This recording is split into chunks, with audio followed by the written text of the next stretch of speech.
I step out of the Uber and stare up at Amberwood Estate, a sprawling vineyard mansion that glows like a diamond against the dusky Napa Valley sky.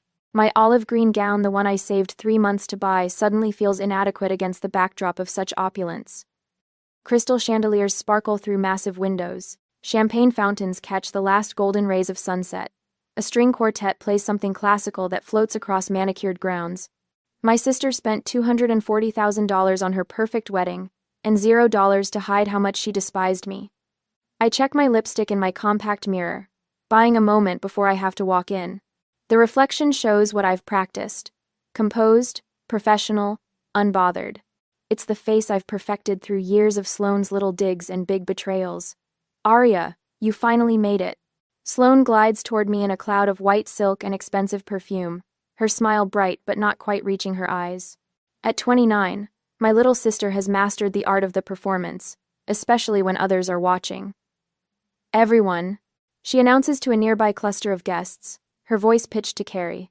This is my sister, Aria, my forever single sister. Mia. The guests titter politely. One older woman gives me a sympathetic smile that makes my stomach clench. She's always been career-focused. Sloane, stage whispers, loud enough for everyone within 15 feet to hear. Some women just aren't meant for love. So, I swallow the retort rising in my throat and force a smile. Congratulations, Sloane. Everything looks beautiful. The hostess directs me to my assigned seat. Table 14, tucked beside swinging kitchen doors where servers rush in and out. Each time they pass, my chair gets bumped, sending little ripples through my half-empty wine glass. I survey my table mates, 3 other singles who look as uncomfortable as I feel, and Great Aunt Martha, whose hearing aid whistles occasionally. Still being too picky about men, dear? Martha shouts, her voice carrying across 3 tables. Tick-tock. I take a long sip of wine instead of answering. Across the room, Sloane holds court at the head table, radiant in her designer gown. Our father Charles sits beside her, avoiding my gaze when I try to catch his eye. Mom gives me an apologetic glance before looking away quickly. A server bumps my chair again, harder this time. I steady my glass and think about the teenage Sloane who stole my prom date, Jason Miller, quarterback with kind eyes, while our parents said, "Let her have this one, Aria. You know how she gets." And I did. I knew exactly how she always got everything she wanted while I was expected to be the reasonable one, the one who stepped aside, the one who kept the peace. During dinner, Sloane taps her crystal glass and stands for a toast. Her speech is a masterpiece of thinly veiled barbs wrapped in sisterly affection. To my big sister, who's always been my role model, she says, raising her glass in my direction. Aria, who is so married to her career she forgot to find a husband. Laughter ripples through the crowd. I maintain my smile, though my cheeks ache with the effort. A woman at the next table whispers to her companion, just loud enough for me to hear. Poor thing. Later, as guests mingle during the cocktail hour, Preston Hale, investment banker, tennis player, and now my brother-in-law, spots me alone by the bar and waves me over to meet his family. This is Aria, Sloane's sister, he says. She runs marketing for that tech firm in Seattle. Before I can elaborate, Sloane appears, slipping her arm possessively through Preston's. This is my sister, she announces to his relatives, the family spinster. The crowd's reaction ranges from uncomfortable chuckles to outright pity. An older woman pats my hand.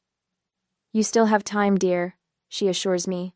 Have you considered freezing your eggs? My niece did it last year. Others chime in with helpful suggestions about dating apps and mutual friends who are such nice men, also single. One woman asks if I've tried wearing more feminine colors than olive green. I nod and smile through it all, the way I've been trained to do, the way that's expected. When the photographer gathers everyone for family photos, he calls out for immediate family only and gestures me to step aside. I watch as my parents flank Sloane and Preston, beaming with pride while I stand awkwardly with the other guests, nursing a champagne I can't taste anymore. I retreat to the bathroom, lock myself in a stall, and press my forehead against the cool marble wall. My phone shows it's only 8:30. The reception will go until midnight. I slide off my heels, feeling the cold tile against my bare feet. For a moment, I consider leaving, catching an Uber back to my hotel, and texting some excuse about a migraine. It would be so easy to run away, to protect myself from 4 more hours of this calculated humiliation. But that's what she wants. That's what she expects.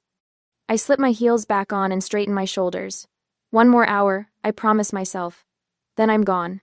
I'm heading for the restroom again when I hear Sloane's laughter, bright and brittle, coming from a small alcove off the main reception hall. The sound stops me in my tracks. Can you believe that dress? My sister's voice carries despite her attempt at a whisper. She thinks olive is her color. It makes her look like a sad, wilting plant. The bridesmaids' titters follow a chorus of agreement I've heard all my life. And wait until you see what I'm planning for the bouquet toss. Sloane continues. I'm going to aim it right at her, then have the DJ announce she's next, as if. My cheeks burn. I press myself against the wall, suddenly invisible in the hallway's shadow. You're evil, one bridesmaid says, but her tone suggests admiration rather than reproach. I made sure none of the cousins who actually like her are sitting anywhere near her, Sloane says, pride evident in her voice. Did you see her at that reject table? Priceless. The wound deepens when I spot the wedding planner passing by with a stack of place cards. I grab her arm, perhaps too firmly. Excuse me, I whisper. Was there a change to the seating arrangements? The wedding planner Jennifer, according to her name tag, glances around nervously. I'm not supposed to say anything, but... She pulls a discarded card from her portfolio. It reads, Aria Donovan, Table 3 in elegant calligraphy, Table 3, with my parents. Where family belongs. The bride requested last-minute changes this morning, Jennifer explains, sympathy softening her professional detachment. I release her arm, nodding my thanks as she hurries away. When I return to the reception, I watch my mother laugh at something Preston's father says. She catches my eye briefly, her smile faltering before she turns deliberately away. Around me, relatives who've known me since birth suddenly find their champagne glasses fascinating when I approach. Sloane has orchestrated more than a seating change. She's conducting an entire symphony of rejection. I slip through French doors leading to the garden, breathing in the night air scented with roses and expensive perfume. My feet hurt. My face aches from smiling. I kick off my heels, ready to walk barefoot to the parking lot, when something shifts inside me. This isn't about me. It's about her insecurity. The thought arrives with startling clarity.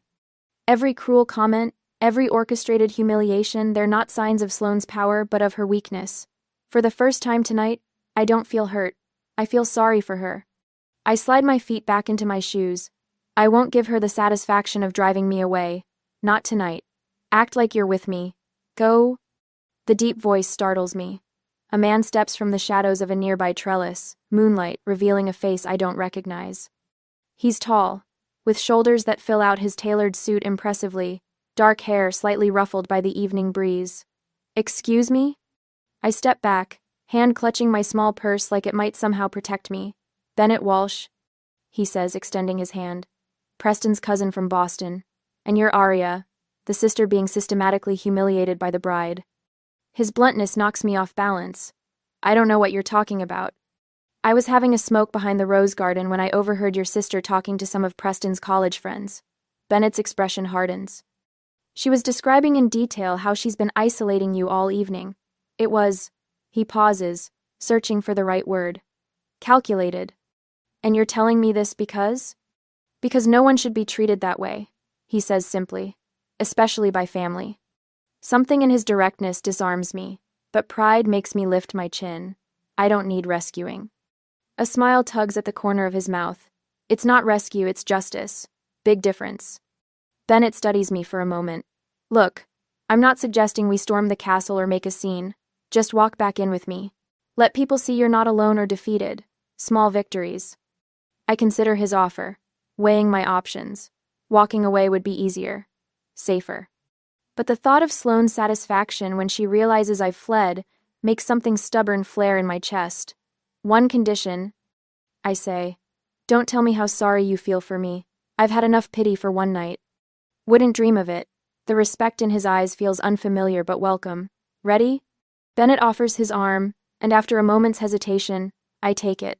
His hand comes to rest respectfully at the small of my back as we approach the doors leading back to the reception. The warmth of his palm through the thin fabric of my dress steadies me in a way I hadn't expected. We enter together, and the shift in the room is subtle but immediate. Heads turn. Conversations pause. Sloane, holding court near the gift table, falters mid-sentence when she spots us. The cost of this moment hits me as we move through the crowd. I'm trusting a stranger when trust doesn't come easily. I'm playing a game I never wanted to join. But the confused expressions around us, the subtle recalculation happening behind curious eyes, there's a victory in that. It's small. It's costly. But as Bennett guides me toward the bar, his presence solid beside me, I feel the first ripple of changing perception among the wedding guests. Maybe that's enough for now. Bennett's hand rests at the small of my back.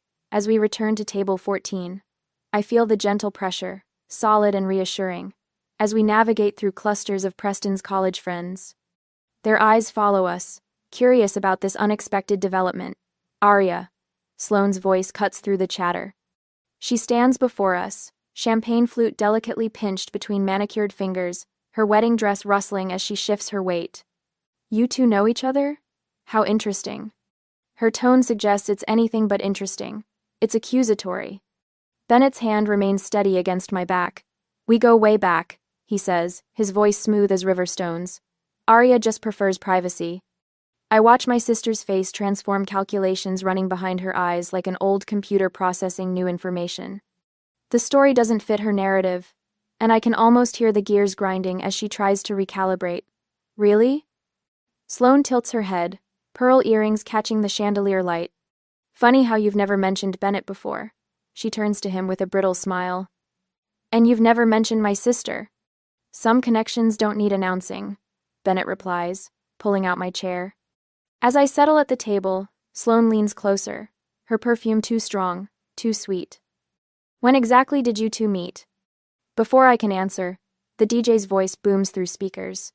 Ladies and gentlemen, in 15 minutes we'll have a special bouquet toss for all the single ladies. He pauses dramatically. Especially Aria Donovan. Where are you, Aria? Let's get you ready to catch that bouquet. A spotlight swings wildly around the room until it finds me. Guests turn, some smiling, others whispering. The heat of embarrassment crawls up my neck. Sloane straightens, victorious, and floats away toward Preston. My mother appears at my elbow, her silk dress the color of weak tea.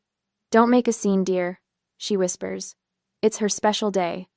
After 33 years, I know the script by heart. Swallow the humiliation, keep the peace, be reasonable.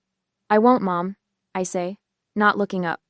Mother squeezes my shoulder and disappears back to the family table. Your mother seems concerned, Bennett observes, his voice low enough that only I can hear. She's always concerned about the wrong things, I reply, surprising myself with the candor. Bennett leans closer. Tell me about your work in Seattle. Marketing strategy, right? The question feels like a lifeline. For the next 10 minutes, we talk about digital campaigns and brand positioning. Bennett asks intelligent questions about market segmentation. I share anecdotes about difficult clients. Our conversation flows effortlessly, without the awkward pauses that usually plague my interactions with strangers. That analytics approach is brilliant, he says after I describe a particularly successful campaign. Most firms are still using outdated metrics. A woman in her 60s stops by our table, her silver hair swept into an elegant updo. Bennett, darling, she says. Aren't you going to introduce me to your friend? Mrs. Hathaway. Bennett stands. This is Aria Donovan. Aria, Eleanor Hathaway sits on the board of Westbrook Foundation with my father. I extend my hand, but Mrs. Hathaway pulls me into a light embrace instead. Any friend of Bennett's is a friend of mine, she says, her eyes twinkling with genuine warmth. How long have you two known each other? The question hangs between us, a test. Bennett and I reconnected recently, I say, the words coming easily. Not quite a lie, not quite the truth. It was unexpected but perfectly timed. Mrs. Hathaway pats my arm. The best things usually are, my dear. As she moves away, two more of Preston's relatives approach, then a college friend of Bennett's. With each introduction, I feel my confidence growing. The story of our connection becomes more natural with each telling.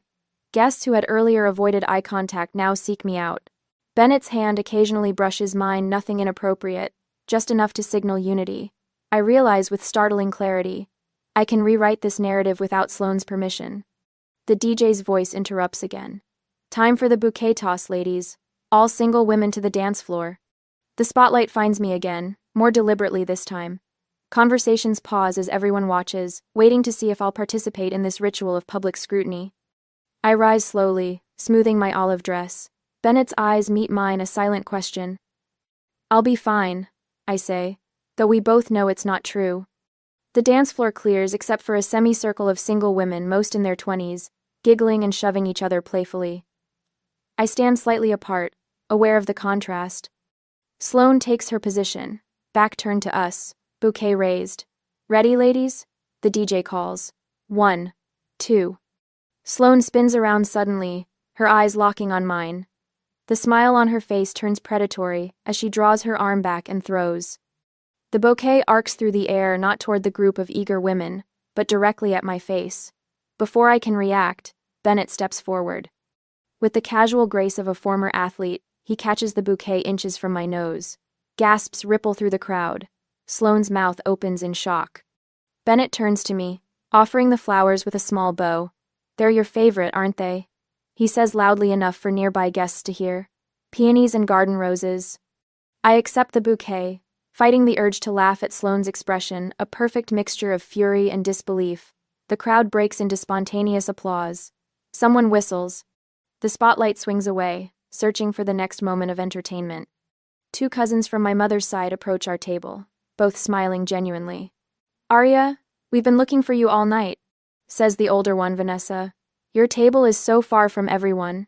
"Eh?" "Not anymore," says the younger cousin, Michelle, sliding into an empty chair beside me. "Tell us about Seattle." Tell us about Seattle. As we chat, I notice Preston's grandmother, a formidable woman in her 80s, with a reputation for bluntness, making her way toward us. She settles her substantial frame into a chair across from me. "So, you're Charles's older girl," she states, adjusting her hearing aid. About time someone in this family showed some sense. The wedding planner hurries over, looking flustered. "Miss Donovan," she whispers, "I've moved your place card to table 3 for dessert." "With your parents." She glances around nervously. "It was a mistake. The original seating chart had you there." Bennett rises to greet 2 men in expensive suits. "Aria," he says, "these are my colleagues from Westbrook Capital. They've been interested in expanding their marketing reach in the Pacific Northwest." He turns to them with unexpected pride in his voice. "Aria is a brilliant strategist. Her campaign for TechSync increased their market share by 22% last quarter." The men look suitably impressed. One hands me his card. For the first time since arriving at Amberwood Estate, I feel a genuine smile form on my lips. I'm not actually alone here. I never was. The orchestra begins playing for the couple's first dance. Bennett extends his hand. "May I?" On the dance floor, Bennett's lead is confident but unassuming. We move well together, as if we've done this before. I glimpse Sloane watching from the edge of the dance floor, her expression darkening as Preston's relatives nod approvingly in our direction. Halfway through the song, Sloane cuts in, her white dress billowing as she steps between us. "Mind if I borrow your date?" she asks, not waiting for an answer before placing her hand on Bennett's shoulder. Bennett steps back, creating space between them. His voice carries just enough to reach nearby dancers. "You've spent all evening embarrassing your sister. Maybe let her enjoy this one dance." Collapsed. Gasps rise from the couples around us. Preston hurries over, his face flushed beneath his carefully groomed beard. "Sloane, honey, your father wants to speak with you," he says, taking her elbow. Sloane's face contorts with frustration. She opens her mouth to object, then seems to remember where she is. With visible effort, she composes herself and allows Preston to lead her away. I remain standing tall, my breathing steady, my expression neutral. I don't gloat. I don't need to. Around us, the music continues. Couples resume dancing, but I notice the glances sympathetic, approving, curious now, directed at me instead of my sister. Later, over cake at table 3, Bennett and I refine our story. We reconnected at a marketing conference in Chicago last month. We've been talking regularly since then. It's new, but promising. "It's remarkable how easily you fit into this chaos," I say quietly as my father discusses golf with Preston's uncle. "Good partnerships often form under pressure," Bennett replies, his fork capturing a bite of raspberry-filled wedding cake. I notice Preston's family members now greet me with genuine interest. My mother Margaret approaches hesitantly, her fingers twisting her napkin. Aria, she says. I should have checked the seating arrangements. I just assumed. She trails off, unable to finish the sentence. It's fine, Mom, I say, not because it is, but because this isn't the time or place for that conversation. The DJ's voice interrupts again. Gentlemen, it's time for the garter toss. All single men to the dance floor. Bennett squeezes my hand under the table. I believe that's my cue. He joins the small cluster of unmarried men. Preston sits on a chair in the center of the dance floor, Sloane perched on his lap, giggling as he reaches beneath her dress for the garter. The men jockey for position, some feigning disinterest, others clearly eager. Bennett stands slightly apart, tall and composed. When Preston flings the garter, Bennett doesn't lunge or jump. He simply steps forward, arm outstretched, and catches it with deliberate confidence. The crowd cheers. I know what comes next. Tradition dictates that the bouquet catcher and garter catcher share a dance and often serve as predictive entertainment about who might marry next. Across the room, I see Sloane whispering urgently to the wedding planner, who looks increasingly uncomfortable. The spotlight swings toward me once again, waiting. I have seconds to decide. Retreat to the shadows or step fully into this unexpected light. The DJ's voice booms across the reception hall. And now, tradition calls for our garter and bouquet winners to share a special moment. A spotlight finds me, standing frozen with the bouquet clutched in my hands. Across the dance floor, Bennett holds the garter, his eyes finding mine with a question. The crowd parts between us, creating a runway of expectation. Sloane hovers at the edge of the spotlight, her smile stretched tight as cellophane. This is exactly what she wanted me, center stage, about to be humiliated by a wedding tradition that pairs the desperate spinster with a handsome stranger. I take a breath, straighten my shoulders, and step forward. The hushed whispers ripple around me. Go on, someone urges Bennett, who hesitates for just a moment before kneeling. My heart hammers against my ribs as he looks up, his expression serious but eyes warm with reassurance. May I? He asks, voice pitched just for me. I extend my legs slightly, the olive silk of my dress falling away just enough. The room holds its collective breath. Bennett slides the garter only an inch above my ankle, his touch respectful and brief, transforming what could have been mortifying into something almost elegant. When he rises and offers his arm, I take it, turning to face the crowd. Together we bow slightly, as if we'd rehearsed this moment for weeks. Applause breaks out, not the uncomfortable kind but genuine appreciation. Preston's Aunt Margaret, dripping in heirloom pearls and old money, catches my eye and nods approvingly. Two of her friends whisper behind their hands, their gazes following me as Bennett leads me off the dance floor. You handled that beautifully, Bennett murmurs, his hand warm against the small of my back. We handled it, I correct him, matching his quiet tone. The moment shatters when Sloane's voice cuts through the music. Attention everyone, I'd like to make an impromptu toast to my sister. The wedding planner frowns, checking her clipboard. This isn't on the schedule. Sloane grabs a microphone, her diamond bracelet catching the light. You know, watching Aria catch that bouquet reminded me of all her past relationships. Her laugh sounds like breaking glass. Remember Tom from college? He broke up with her because what was it, Aria? Too intense about her career? My stomach drops. Every failed relationship, every private heartbreak, laid out like appetizers. Or Michael, who couldn't handle her rigid schedules. Or David, who said she was emotionally unavailable. Sloane surveys the crowd, enjoying their uncomfortable silence. My sister has always been particular. But that's what makes her Aria, right? To my sister, may she find someone someday who truly understands her. Quirks. Our father Charles laughs awkwardly, the sound hanging in the air like smoke.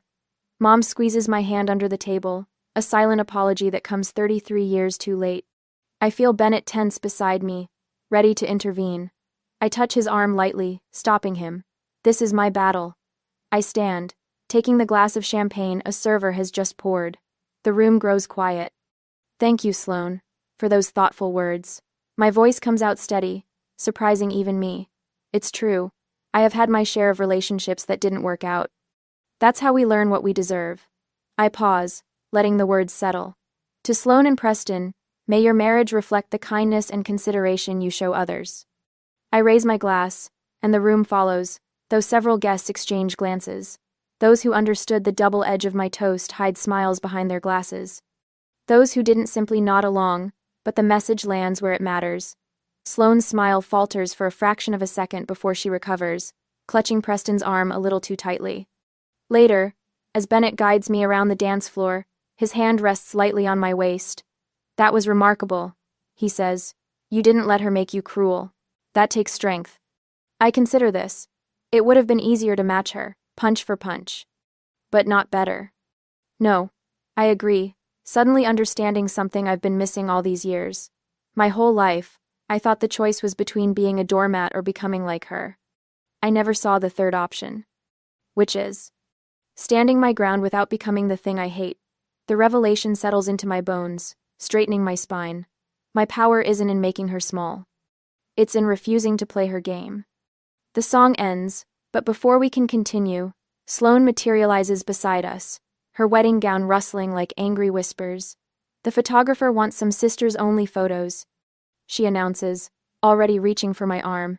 "By the fountain. Right now." I recognize the tactic: isolation, away from the protective buffer of witnesses, away from Bennett. But we're not in the school playground anymore, and this isn't 15 years ago when I would have obediently followed. "Actually," I begin, but Sloane cuts me off. "It's my wedding day, Aria. One photo won't kill you." The guests nearby watch this exchange, no longer pretending not to listen. Sloane's desperation is becoming obvious, her composure cracking like thin ice. Preston appears beside her, his hand coming to rest on her shoulder. "Honey, maybe we should greet the Andersons. They've been waiting to congratulate us." Sloane shrugs him off. "In a minute. This is important." "Sloane," our mother says, approaching with uncharacteristic firmness. "That's enough for tonight." Sloane's eyes widen in shock. Margaret Donovan has never said no to her youngest daughter, not once in 29 years. The shift is subtle but unmistakable. Like water seeking a new course, the evening's energy redirects. Two of Sloane's college friends approach me with questions about Seattle. Preston's mother, elegant in silver chiffon, invites me to the family brunch tomorrow. The wedding planner consults me about the timing of the cake cutting. Bennett stays close without hovering, his presence a warm anchor through it all. When he excuses himself to get drinks, Sloane's maid of honor leans in to ask about my marketing firm. By the time Bennett returns, I'm surrounded by people genuinely interested in my answers. Across the room, Sloane stands alone for the first time all evening. Her perfect makeup is smudged at the corners of her eyes, frustration seeping through the cracks of her composure. Two bridesmaids exchange concerned glances as they watch her down a glass of champagne. Preston takes her aside, his head bent close to hers, whispering urgently. She shakes her head once, twice, then nods reluctantly. Mom approaches me, her fingers twisting her wedding band the way she does when she's nervous. "Aria, she begins, then stops. I should have said something sooner. Not just tonight, all these years." Before I can respond, Dad appears, rocking back on his heels the way he does when he's uncomfortable. "Your sister's just high-strung today," he offers, the familiar excuse falling flat against the evening's revelations. I look past him to where Sloane stands, her white gown gleaming under the chandeliers. For the first time, I see her clearly not as the sister who torments me, but as someone so afraid of being overlooked that she'll destroy anyone who might outshine her. And in that moment, I realize I'm free. The evening winds down like a music box losing momentum. Couples drift from the dance floor, high heels are abandoned under tables, and the air smells of cake and fading perfume. I watch it all from a quiet corner, savoring the sweet taste of reclaimed dignity when Sloane appears beside me, her wedding dress whispering against the floor. "Aria."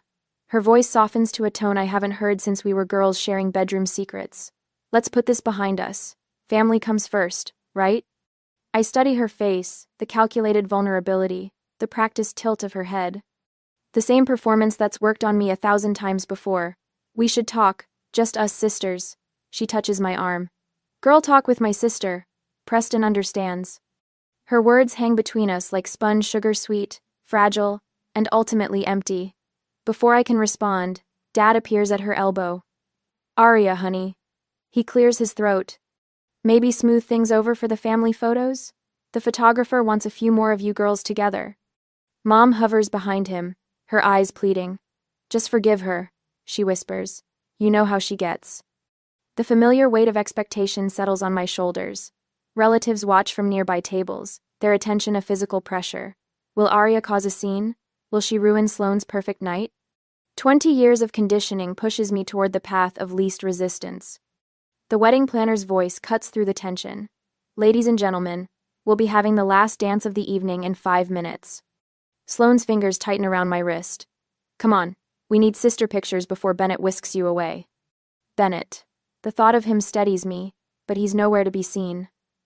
Across the room, Preston's father has cornered him in what looks like an intense business discussion.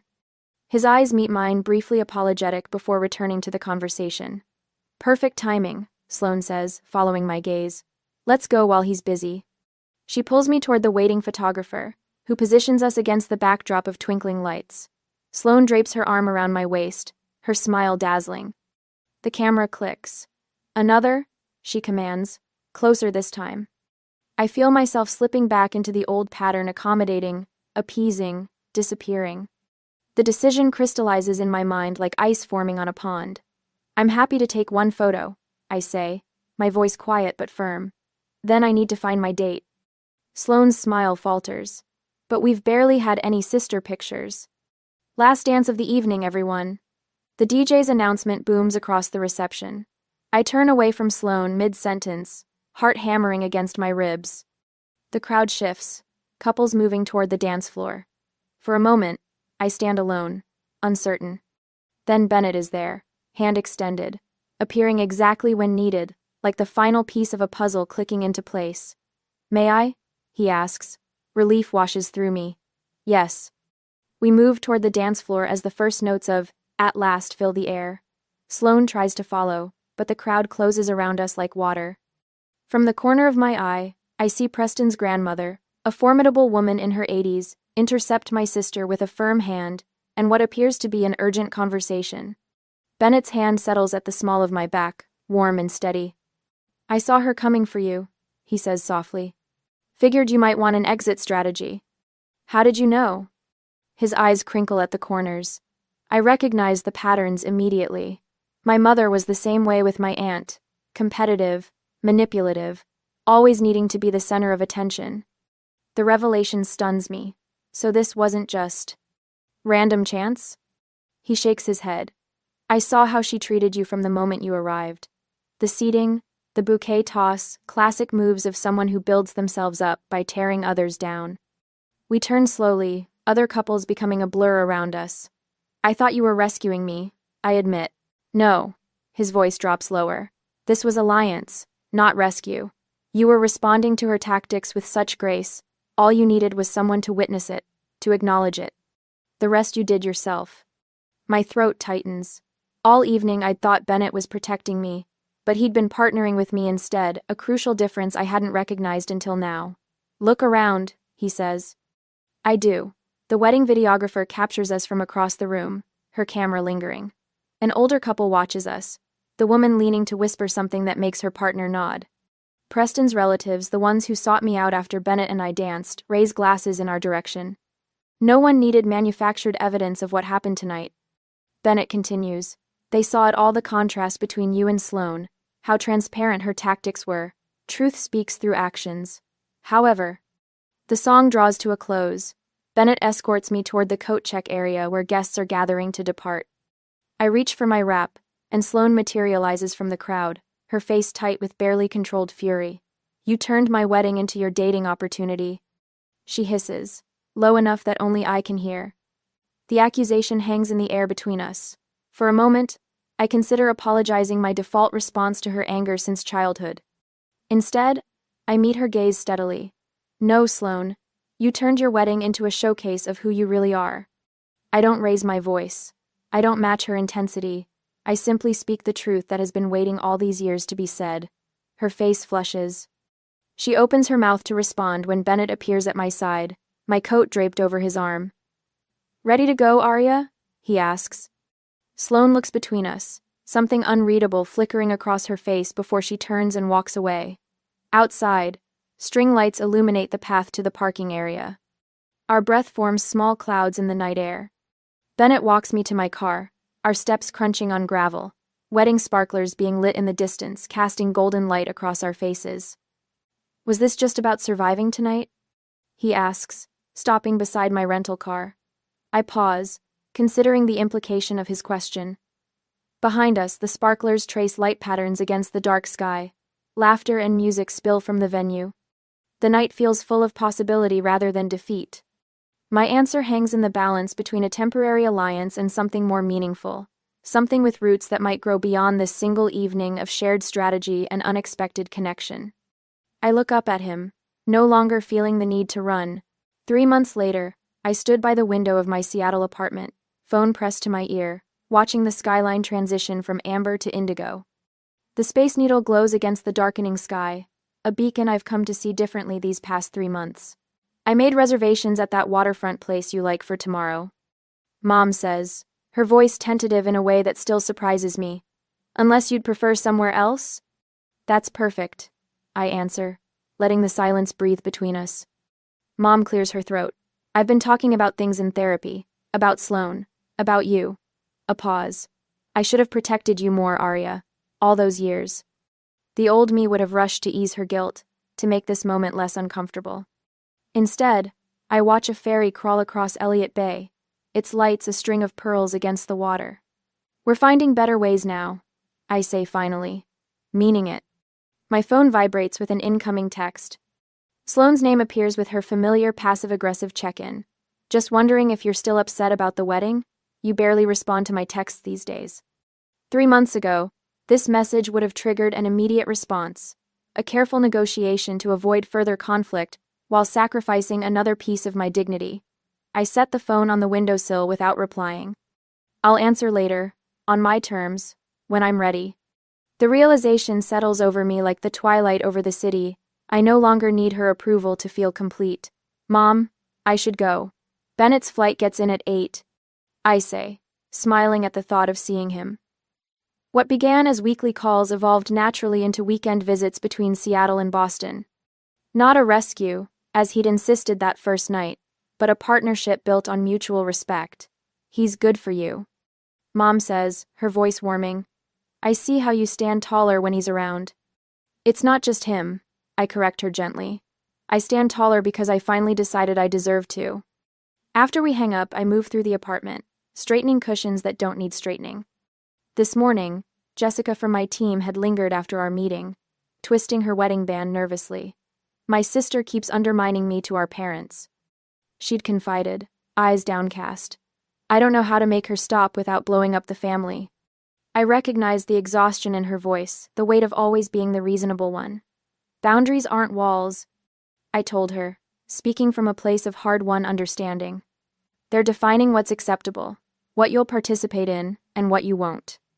The grateful surprise in her eyes, I never knew it could be different, felt like purpose emerging from pain. The doorbell chimes. Bennett stands in the hallway, overnight bag slung over his shoulder, grinning that slightly crooked smile that first appeared under garden lights a year ago. Traffic from the airport was brutal, he says, setting his bag down and pulling me into a hug that smells of coffee and cold air. Later, we stand on my balcony, his arm around my waist as we watch the city lights multiply against the night. The small velvet box from dinner sits open on the coffee table inside an emerald surrounded by tiny diamonds, chosen because green is actually your color, despite what anyone says.